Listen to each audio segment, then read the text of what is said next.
Denise Dennis D Nice, aka Denny in Virginia, aka the Doy's professional and professional voice actor, aka Abundanicia, multi-billionaire extraordinaire, and this is my daily life. And so please excuse me, I am in my room and there is a bird in here. And this bird doesn't like it when I talk to myself. And so you may hear some squiggity squawk squawk squawk, but hopefully she stays calm and she just ignores us. So anyway, I just want to let you guys know that what is the title again? I need to start paying attention to what I say. So, the power of asking. So, today I have some testimony about how important it is to just seriously ask for what you want because you never know how it's going to go. You never know when you're going to get it. You never know how you're going to get it. But if you never even ask, how can you even expect it to just come into your life, just be dropped into your life, you know? So, recently I had an experience where it was something that I had tried before in the past when I was very fresh on my journey for my Virginia based content, in that I wanted to collaborate with a certain location somehow, some way for free. Not something where it's like I'm paid or I pay them. It's just like a mutually beneficial thing that would benefit the community overall. And the whole goal is to benefit the community and to get more traffic into that particular area. And so I had reached out to them like when I first started, when I was fresh, I didn't know what I was doing.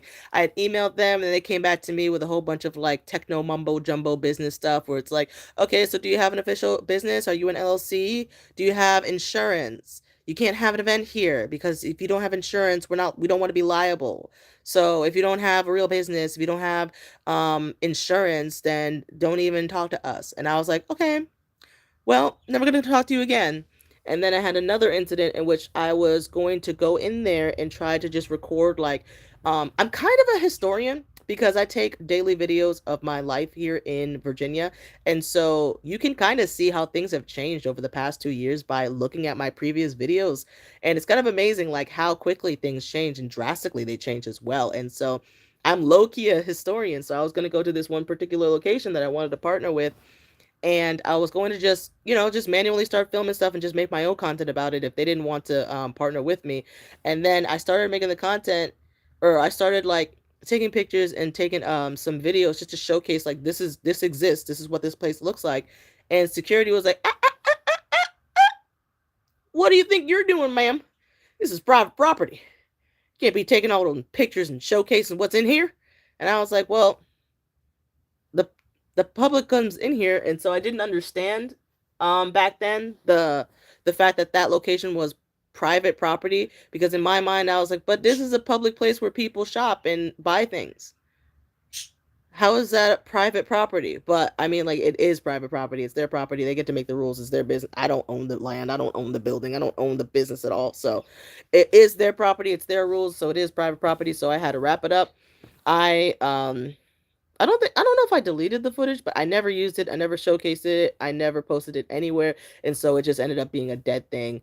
And I was going to be spiteful and I was going to try to like write and scribe it, since I can't take pictures or videos. I was going to be a little spiteful Sam, and like hand draw horribly and physically write what's in there.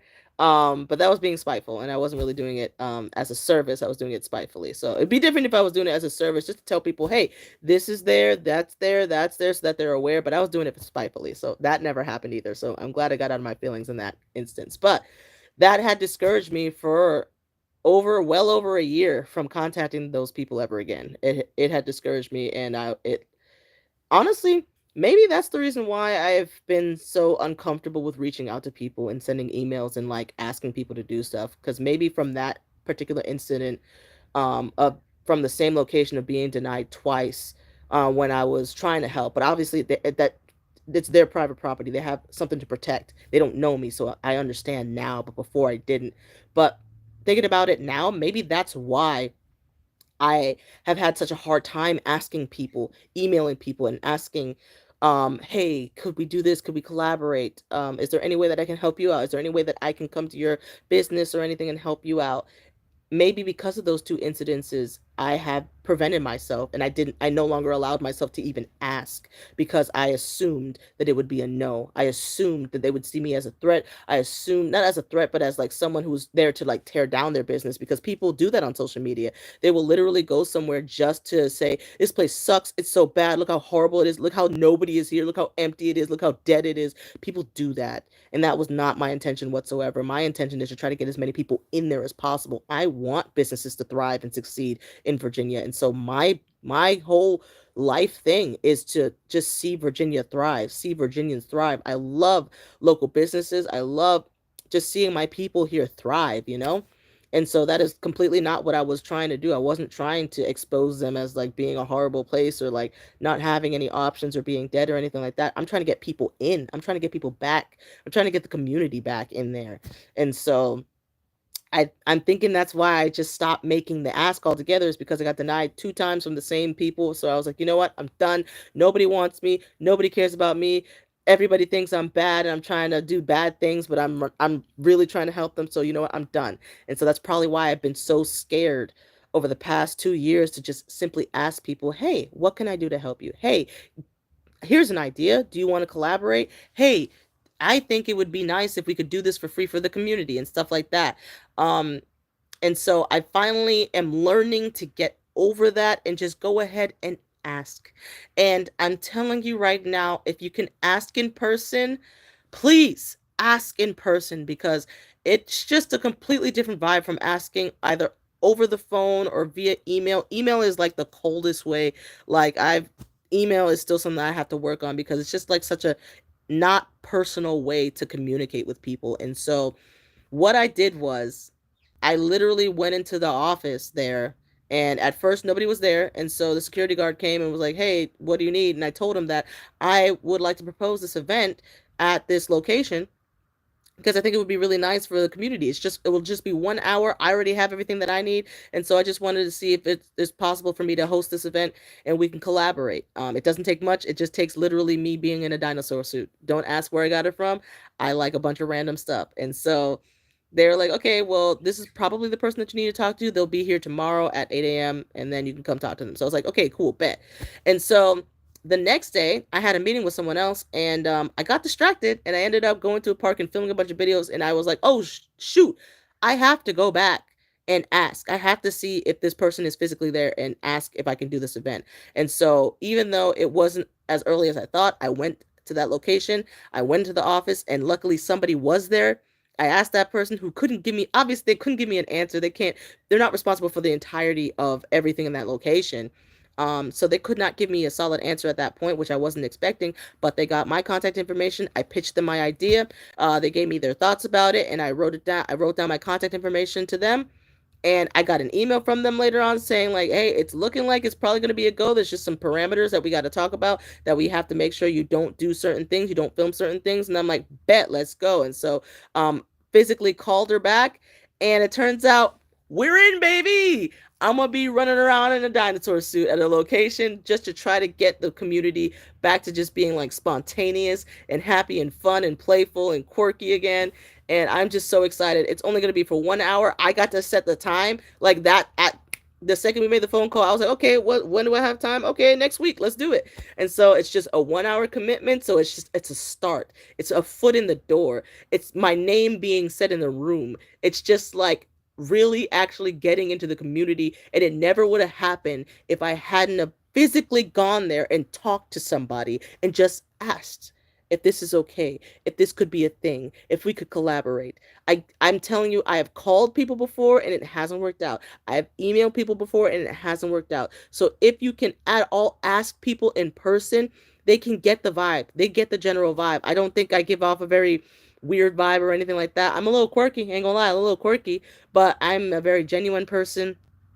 I try to be as nice as I can, and genuine and sincere. And so when you ask in person, they get a much better vibe as to who you are as a person. If you're a great person, you're going to have a much higher probability of success if you can connect one on one in person in real life to an individual versus a cold email or a cold phone call. It's just not as personable. And so, but step one is just have the chutzpah to ask. Have the guts to just ask. Okay? And then remember, you will be rejected. You will be rejected many, many, many, many times in life. And it's okay. It doesn't mean that you're a failure. It doesn't mean that you're a bad person. It doesn't mean that they're bad. It doesn't reflect poorly on them. Just know that you have to take that rejection, but so many times until you get that exception, until you get that yes, until you get that we'd love to collaborate with you, we'd love to work with you, but you're gonna have to go through some rejection. But most importantly, you have to make the ask. If you don't make the ask, you will never know. And if I didn't make the ask on all of the occasions that I did, I never would have made it to this point where it's like I'm getting my foot in the door, I'm getting my name in the room, and I'm actually impacting the community that I want to impact. And I'm seeing the pieces of the puzzle shift and morph together to be exactly where they need to be. And it's all because you just got to keep moving forward, keep making that progress, keep making the ask, make the ask, get the rejection, make the ask again, make it again, tweak it, get better, be better, make it again, ask again, tweak it, and then eventually somebody is going to say yes. Something is going to go through. Something great is going to happen for you.